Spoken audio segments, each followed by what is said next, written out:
sharing tentang renewable energy yang mana kemarin minggu lalu RUPTL sudah dirilis oleh Pak Menteri berwujud keputusan Menteri. Di dalamnya ada RUPTL khususnya PLN dan Bapak Ibu semua yang hadir pada siang hari ini saya baru pertama ini memberikan sharing tentang isu RUPTL di forum publik, di mana hari ini kita membahas tentang human capital, dan saya juga mengucapkan selamat pada tim BPSDM yang sudah menjalankan agenda event 2 hari ini di JCC yang sangat luar biasa. Selamat sekali lagi. Dan ini teman-teman juga semua pada hadir ya, walaupun siang-siang ini. Saya mohon maaf membuat menunggu, Bapak Ibu menunggu, karena saya tadi sedang membahas keputusan untuk go nuklir. Jadi itu merupakan bagian yang terpenting juga. Setelah ini juga saya harus langsung mendraft perpres. Jadi saya juga harus izin secepatnya dari ruangan ini. Namun saya ingin memastikan bahwa kita berkomitmen untuk mewujudkan swasembada energi, di mana energy transition ini sudah dicanangkan oleh Pak Presiden dan Pak Menteri untuk menjadi satu kebijakan yang terus kita lakukan dan kita pastikan net zero emission ini harus ada di tahun 2060. Bapak Ibu sekalian, renewable energy yang saat ini kita gaungkan ini harus terdukung dengan adanya ketahanan energi, karena pada saat ini posisi ketahanan energi kita pada posisi resilience. Jadi nilainya antara 6 sampai 8, tapi kita masih di ujung-ujung 6. Kalau kita mau tahan, ya, kita harus nilainya 8 ya. Kita masih banyak PR di sini. Jadi masih ada acceptability yang menjadi PR bersama, di mana saat ini pun saya sering masih mendengar adanya isu sosial, baik itu tentang panas bumi, yang terakhir malah tentang floating PV, ya, PLTS rampung itu juga ada isu-isunya. Nah, kemudian kita ke depan juga mengadres nuklir yang mungkin sedikit bagaimana nih respon masyarakat kita ya. Jadi saya juga harus membuat satu sosialisasi yang nanti akan masif, dan tentunya dengan adanya rilis dari RUPTL kemarin oleh Pak Menteri, kita sudah melihat bahwa potensi kita luar biasa. Dan saat ini kalau kita lihat peta Indonesia, di mana kita mempunyai renewable energy yang sangat banyak sekali. Kalau dilihat dari peta, lumbung energi kita di mana? Di Sumatera, itu paling besar, ya. Dan diikuti Jawa, dan seterusnya yang paling kecil ini Sulawesi. Jadi Sulawesi ini cukup challenge, tapi di sana mineral, mining, smelter banyak sekali.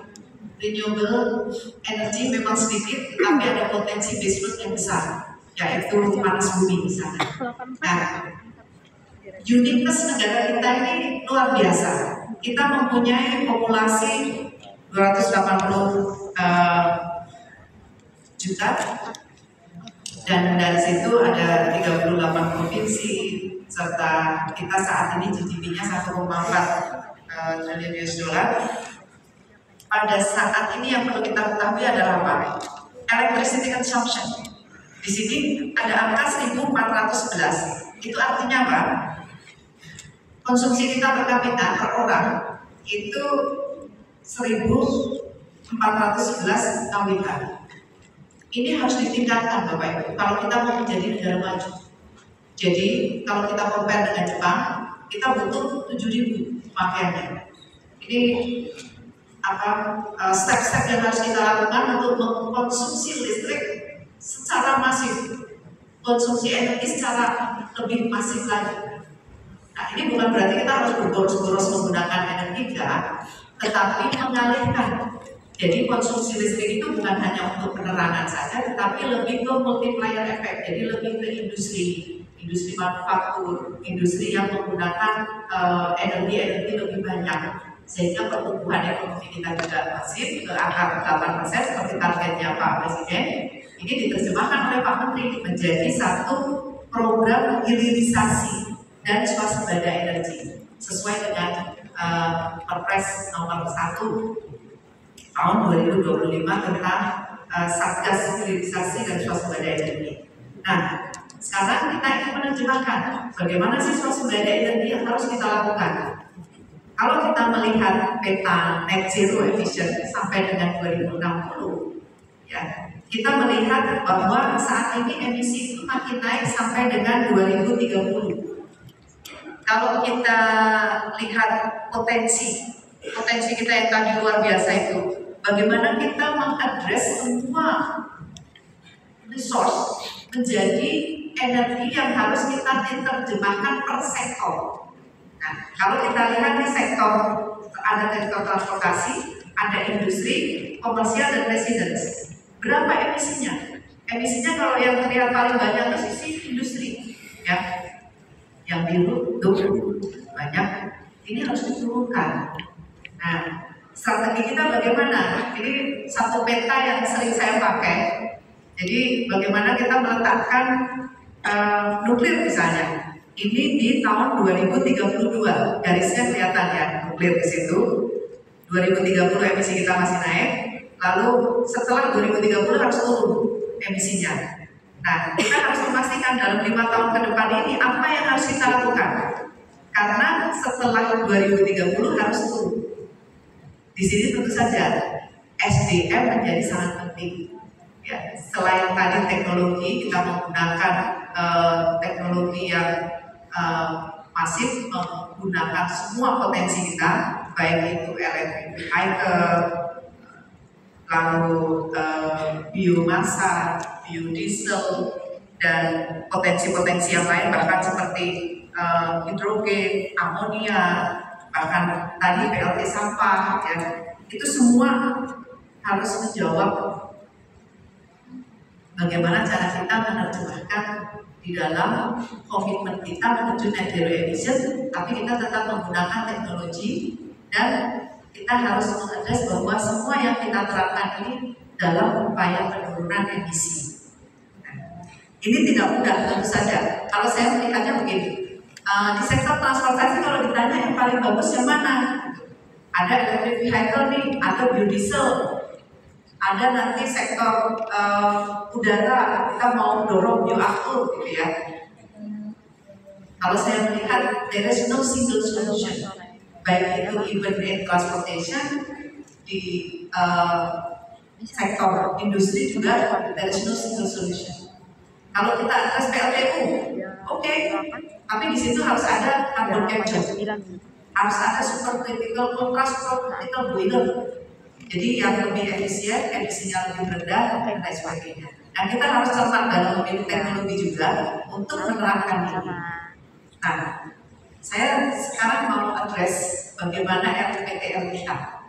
Karena dalam menjangka waktu 10 tahun, ya, konsepnya 5 tahun ke depan ini benar-benar kita harus masif merencanakan dan mengimplementasikan apa yang sudah kita rencanakan. Nah, planning 10 tahun di RPTL sudah ada. Jadi kalau kita lihat ya semua potensi renewable energy itu, kalau kita lihat solar cell maksudnya, energi angin, lalu energi gelombang, ya, itu termasuk yang intermittent juga. Nah, kita harus melihat kalau kita mau declining emisinya, yang high carbon polluted ini harus semakin sedikit. Kita bergerak ke low carbon emission, bahkan nanti ke depan free carbon emission. Jadi low carbon emission kita terjemahkan pergeseran dari PLTU ke gas, penggunaan gas, lalu kita masuk lagi ke ranahnya yang ke depan itu di sekitar tahun 2040 kita merambah ke ranah free carbon emission. Tapi kita juga harus mulai dari step-stepnya dari sekarang. Nah, kombinasi antara base load tadi dengan intermittent itu harus juga melakukan satu balancing. Nah, perhitungan kita yang kita diskusikan lama di RPTL. Sempat waktu itu Dirjen Kelistrikan sudah mengirim mengirim draftnya, tapi kembali lagi Pak Menteri juga memastikan ke kami ini renewable energy-nya sudah masuk belum, sudah membalance belum. Nah, itu yang kita lakukan. Nah, untuk itu kita mengadres yang paling utama itu base load dulu, yaitu PLTP. Panas bumi ini kita mempunyai potensi 24 gigawatt dan kita pastikan di dalam next RPTL itu sebanyak 5,2 gigawatt dalam jangka waktu 10 tahun, dan di sini kita inginkan geothermal menjadi satu solusi untuk program dedieselisasi. Dan dalam 5 tahun ke depan kita harus nambah COD 1,1 giga. Saat ini Indonesia pada posisi ranking 2 dunia. Kalau kita compare dengan yang nomor satu siapa? Nomor satu Amerika. Nomor satu itu Amerika. Kapasitas yang terinstall di Amerika itu 3,8 gigawatt. Saat ini Indonesia sebanyak 2,68 gigawatt. Selisih antara kita dengan Amerika itu sekitar 1,2 gigawatt. Sekitar 1,1 lah. Nah, di sini dalam 5 tahun ke depan kita ingin genjot geothermal ini ditambah 1,1 at least, kalau lebih cepat lebih bagus, karena kita ingin juga mendorong low hanging fruit dari cogeneration, jadi binary cycle. Dengan model binary cycle, perjanjian jual belinya kita sudah upgrade ya, jadi investor lebih pasti untuk bisa berinvestasi di tambahan-tambahan steam di area-area geothermal. Jadi tambahannya 1,2 yang kita harap dalam 5 tahun ke depan sudah bisa. Nah, ini potensi COD, daftar COD di RPTL, kita bisa lihat bahwa additional power plant kapasitinya itu lumayan besar ya di RPTL. Ini mohon kita awal bersama bahwa paling besar itu ada di Kalimantan dan Jawa Bali, juga Sumatera, Sulawesi, Maluku juga tetap ada. Nah, kita baru saja launching WKP, wilayah kerja panas bumi 10 lokasi, lalu survei pendahuluan itu kita minta di 11 lokasi juga. Jadi kita masifkan dorongan untuk proyek-proyek geothermal ini. Nah, selain daripada itu, baseload yang lain yang kita dorong adalah hydropower, hydro energy development. Itu potensinya 95 gigawatt dan dalam RPTL ini mencapai 11,69 gigawatt. Nah, ini perencanaan yang kita telaah ya di dokumen RPTL ini harus menjadi COD. Ini nanti saya adakan sosialisasi lebih detail lagi nanti yang mungkin minggu depan kita akan address lokasi per lokasinya, karena kami inginkan nanti mohon juga kepala daerah di berbagai provinsi juga sama-sama mendorong ini dan mengawal ini, karena kalau kita tidak kawal bersama bisa lengah. Dan investasi yang dibuka oleh PLN itu 60% lebih adalah IPP, 30% sekian milik PLN. Jadi potensi swastanya, private sectornya banyak sekali. Nah, Bapak Ibu, yang paling besar juga ini solar energy itu kita masukkan ke dalam RPTL jauh masif juga, ada sekitar 17 giga.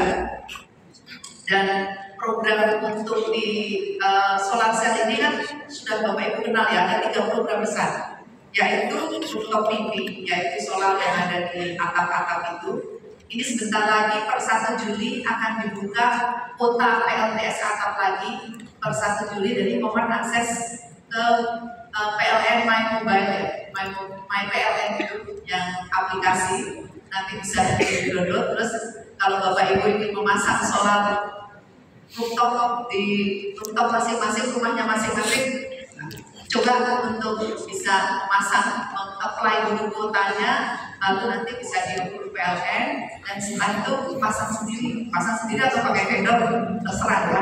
Tetapi kuotanya itu akan dibuka per 1 Juli. Jadi ayo kita akses itu. Saya juga akan mencoba soalnya rumah saya yang di kampung belum ada solar cell-nya. Nanti saya akan coba sekalian tes apakah aplikasinya benar atau tidak. Selama ini sudah benar sih ya. Nah, kuotanya akan kita tambah. Ya, kuotanya akan kita tambah karena permintaan dari berbagai industri ke kami lumayan banyak sekali. Jadi sekarang kita juga berkeinginan arahnya Pak Menteri juga menambahkan industri-industri solar PV. Lalu large scale atau ground mounted solar PV ini juga kita targetkan 17 giga, lumayan banyak. Dan floating PV ini kita kerjasama dengan Kementerian PU untuk bekerjasama menggunakan damnya. Kan PU itu punya 259 dam. 259 dam ini kalau 20%-nya digunakan untuk floating PV, kita punya bisa tambahan 14 gigawatt solar cell. Nah, yang saya surprise, ini awal tahun saya sangat surprise, apa Pak? SDM kita yang bisa pasang solar cell nggak ada, alias delay semua. Jadi kuota PLTS atap yang tahun lalu itu sudah dijadwalkan. Kalau skalanya lebih dari 300 kW itu punya waktu 6 bulan. Tapi kalau yang kecil ya 10 kW, 5 kW itu hanya ada waktu 3 bulan untuk menyelesaikan pemasangan PLTS atap setelah dapat kuota dari PLN. Tetapi semua delay, hampir separuh lebih. Jadi kami harus mengubah keputusan menteri, lalu keputusan dirjennya juga saya ubah. Karena apa, ternyata yang pasang nggak ada Bu, katanya. Loh, ini solar cell ternyata saya sangat shock juga. Ternyata bisa pasang solar rooftop itu nggak banyak. Nah, human capital yang ada di sini ini harus benar-benar kita persiapkan untuk isu yang seperti itu. Ini skillnya dibutuhkan, jadi SDM-nya sangat dibutuhkan. Saya tadi sudah menyebut geothermal itu sekarang untuk voltage dan di depan mata yang paling gampang lah, bayangan saya paling gampang PLTS itu. Ternyata orangnya nggak ada. Ini real, ini fakta. Saya setelah itu mengubah keputusan menteri. Lalu sudah berikutnya saya sudah wanti-wanti pada berbagai asosiasi untuk segera membuat training program apapun untuk mendidik pemuda-pemuda lulusan SMK juga nggak apa-apa kan, modulnya sudah ada, tinggal setting assembly. Itu sebetulnya hal yang mudah, gitu. Tetapi delay semua. Nah, ini satu problem juga ya. Kenapa kemarin di opening itu kebutuhan untuk SDM yang renewable ini sangat diperlukan dan besar sekali jumlahnya. Nah, salah satunya yang di depan mata itu tenaga untuk pasang solar rooftop.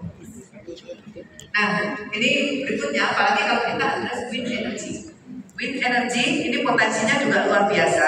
Jadi dalam waktu 5 tahun ke depan kita perlu 7 giga. Ini 10 tahun ke depan kita perlu 7 giga. Jadi di sini kita hanya punya 2 lokasi ya di Indonesia itu, hanya Sidrap dan Jenipoto, hanya 2 lokasi.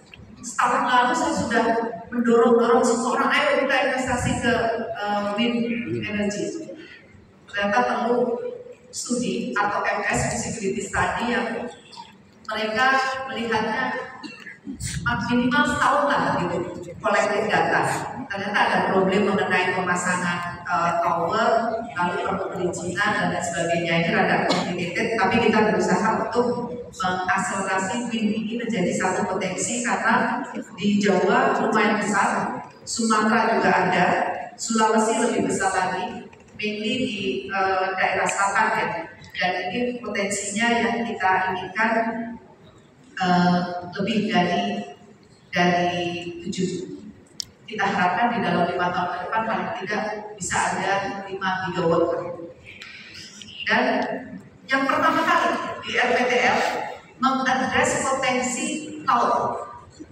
Ini baru pertama di RPTL tertulis potensi untuk ocean energy development atau pengembangan arus laut, mau di permukaan atau mau di tengah mau di dasar, intinya kita buka open. Ini tercantum di dalam RPTL dan mudah-mudahan ini bisa terrealisasi ya dalam waktu 10 tahun ke depan.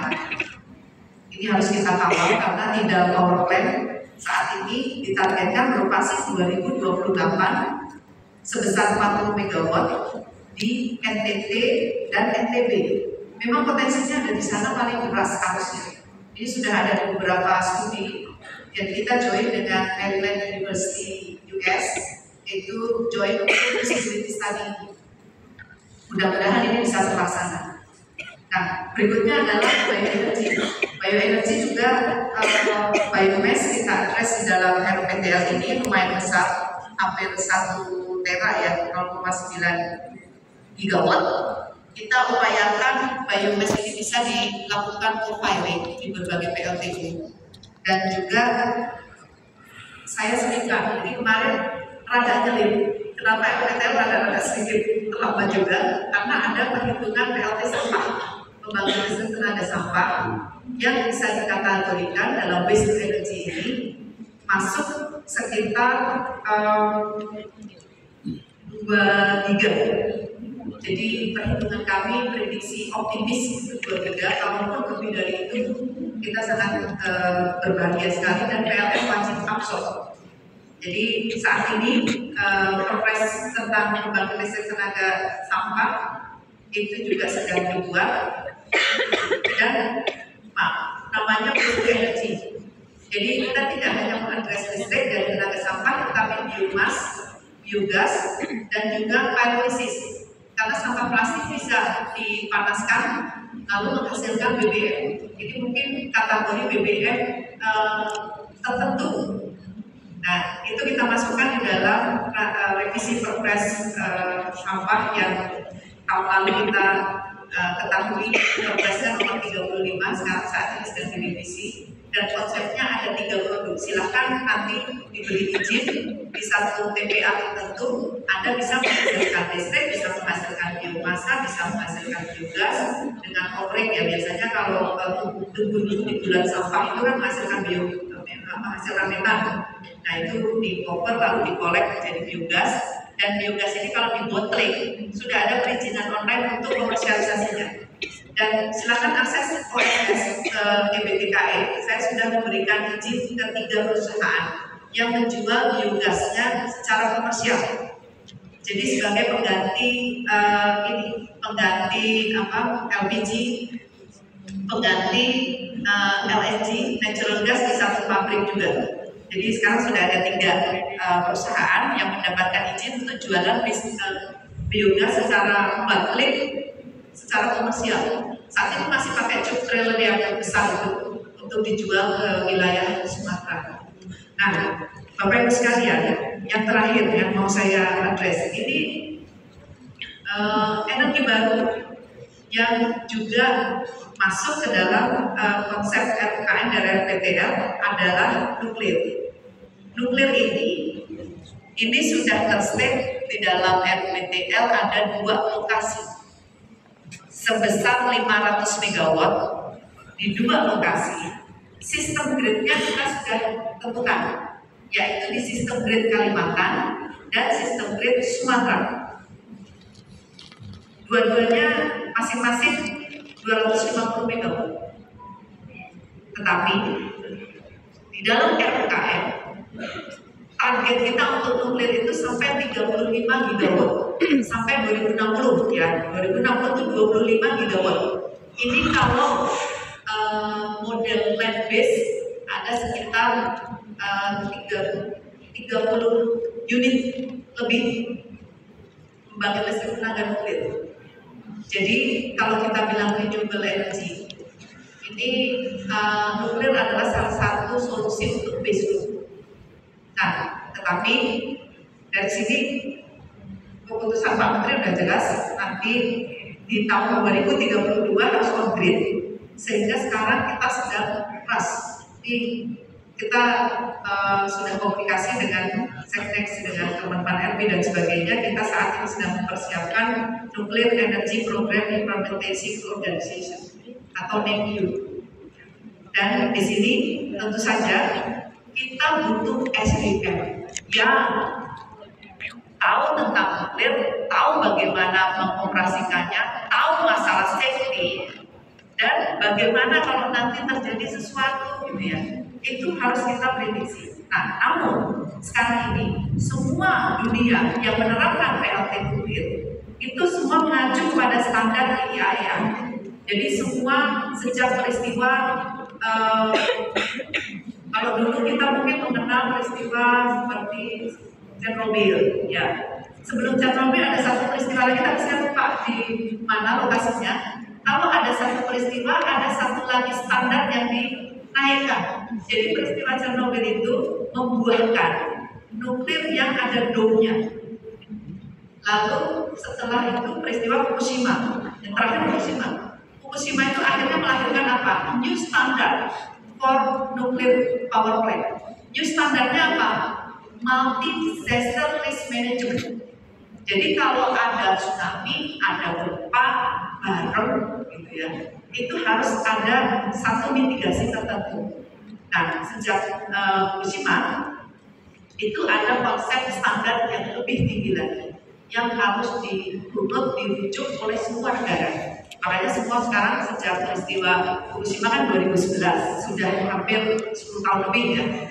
Nah, ini semua sudah menganut itu. Nah, besok kalau kita menerapkan nuklir ini sudah pasti kita menuju kepada standar yang paling baru. Jadi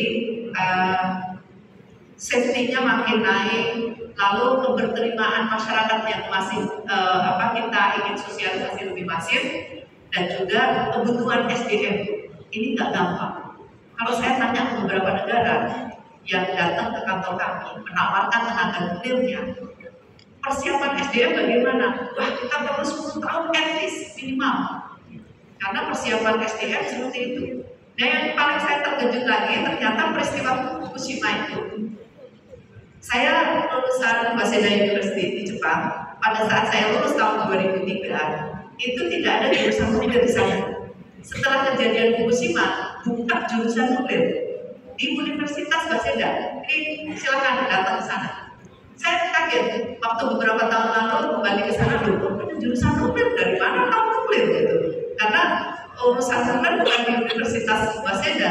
Ternyata ada bukaan pekerjaan kepastian. Jadi setelah peristiwa Fukushima ditetapkan bahwa decommissioning atau netralisasi lokasi tersebut, karena keputusan negara ya, netralisasinya itu perlu 30 tahun. Sehingga dipersiapkanlah SDM. Nah, ternyata salah satu university di tengah Tokyo itu membuka jurusan nuklir. Dan di situ lulusannya langsung masuk kerja selama dapat kepastian 30 tahun di Fukushima itu. Nah, ini kan hal-hal yang bergulir karena ada perkembangan. Nah, Bapak Ibu semua,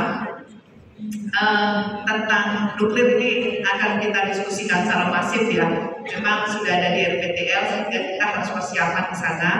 Selain itu juga new energy yang lain yang saya bisa kenalkan di sini adalah hidrogen dan amonia. Ini hanya perlu diketahui saja bahwa kita sekarang sudah di starting point untuk komersialisasi, dan mungkin kalau teman-teman di sini mau jalan kaki sedikit ke arah belakang Hotel Mulia, itu ada hidrogen refilling station yang dibangun oleh PLN, dan di Kerawang, di Toyota juga ada hidrogen refilling station. Jadi Indonesia itu sudah punya dua tempat pengisian hidrogen, tapi mobil hidrogennya yang komersial 3, lalu ada yang prototipe, ada sekitar 3 atau 4 ya prototipe hidrogen. Ini nanti kalau untuk edukasi karena sesuai RUKM kita itu addressing pemakaian hidrogen dan amonia itu tahun 2045.